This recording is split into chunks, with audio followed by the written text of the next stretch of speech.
Hey there, how's it going? This is Seth. In this video, I'm going to show you how to program and change the settings for this light switch. I'm also going to have timestamps in the description below if you want to fast forward to the right thing. And in case it's not already obvious, this button right here is how you turn the light off and on. So it's pretty simple. Now to open this thing up, I think in theory you're supposed to be able to pry this off with your fingers, but personally I can't do it. I can pinch that thing as hard as I want and it's not coming off. So I'm just gonna grab some tweezers right here so I can get in there and pry it off this way. And then it comes off pretty easily. So if you're not able to get that off just using your fingers, it's not you. I can't do it either. So first of all, these things right here at the top, that little lever, and then this one over here. So this is one unique thing about this particular light switch that I haven't seen on a lot of other models. You can actually change the field of view. If you have this one all the way to this side, and this one all the way to the other side, then it's completely open and it can see like the entire peripheral area. I think it's like 180 degrees. But if you wanted to make that narrower for some reason, you can take this thing and just move it in like that. And same thing over here. And you can actually see those little windows getting narrower. It's like covering up the field of view so that it can't see things on the edge of the sensor area. You have the ability to adjust that here. So I'm gonna just make it wide open like it was originally. Just keep it that way. And then moving on, this thing right here on the far left, this dial. So what that's going to adjust is the timeout. So once you turn this thing on, either by pushing the button or if you just walk in and it senses your motion and turns on, this is basically just going to affect how long it's going to wait before it turns off after it stops sensing motion. So if you have this thing turned all the way to the left, all the way counterclockwise on that little slash that's at the very bottom, then it's going to turn off after 30 seconds. Some people might use this as like a test mode just to make sure it's sensing them and that they've got these things set in the right way. Or some people might actually want it to turn off after 30 seconds all the time. So they could just leave it all the way to the left like that. Now, if you move it over to this one right here,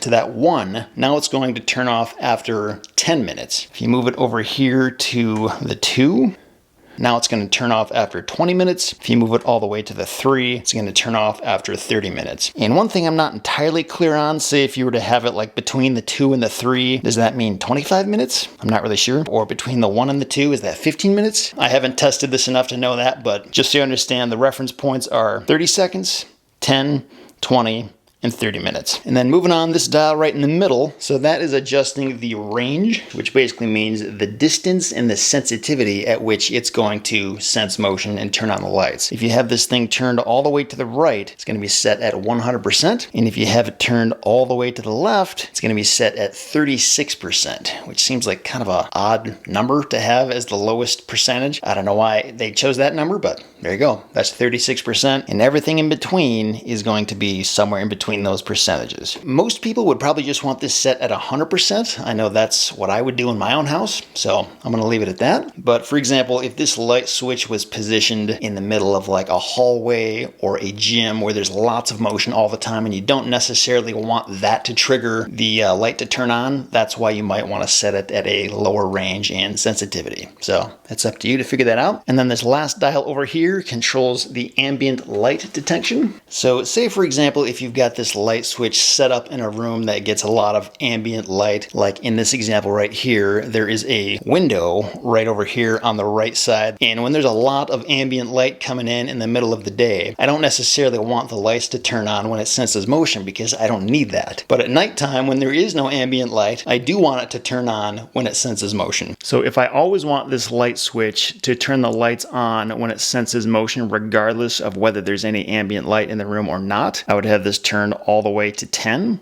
So basically the ambient light has nothing to do with it. It's just always going to turn the lights on. And if I wanted it to be the exact opposite, where this thing is never going to turn the lights on unless somebody comes in and pushes this button, then I would take this and turn it all the way to the left. This is kind of like vacancy mode or manual on mode. So basically this thing is never going to turn on unless somebody pushes it. And then once it's on, it's going to follow these settings that we set over here and turn off after the appropriate amount of time when it doesn't sense motion anymore. And then if we did want the amount of ambient light to play some role in when this thing does and doesn't turn on, we can adjust that here by setting it somewhere in the middle. And the instructions actually have this procedure that you're supposed to go through where when you want to determine what that level should be and actually test it out, you can start by moving this thing all the way to the left so that it's fully counterclockwise, and then take this thing and move it all the way to the left as well so it's set to 30 seconds, and then cover this sensor for 30 seconds so that it will time out and turn off on its own. Alright, so now that it's turned off, I'm going to take this thing off, and you'll notice that, again, because this is all the way to the left, the motion in the room that I'm making right now is not doing anything. It's not making this thing turn on. So now we're at the point where we can use this little knob right here to determine at what point we do want the lights to turn on based on the amount of ambient light in the room. And we can do that by just very slowly putting this in here and very slowly turning it until it does turn on. And there we go. So it just turned on. And I will say that I'm shooting this at noon in the middle of the summertime, so there is the maximum amount of light showing on this right now. So I didn't have to turn it very far, but depending on where your switch is located and how much ambient light you do or don't want, you would probably have to turn this even further. So this might be something you have to revisit again when the light levels are different throughout the day until you can really get this dialed in exactly where you want it to be. And now that that's all set, I'm going to turn this back to 10 minutes like I wanted it. And there you go. That's pretty much it. That's how you can program this thing. So now that I'm done, I'm going to go ahead and put this back on there so that those dials don't get moved around anymore, and we're all set. Hope you found this useful, and I wish you all the best with your light switch.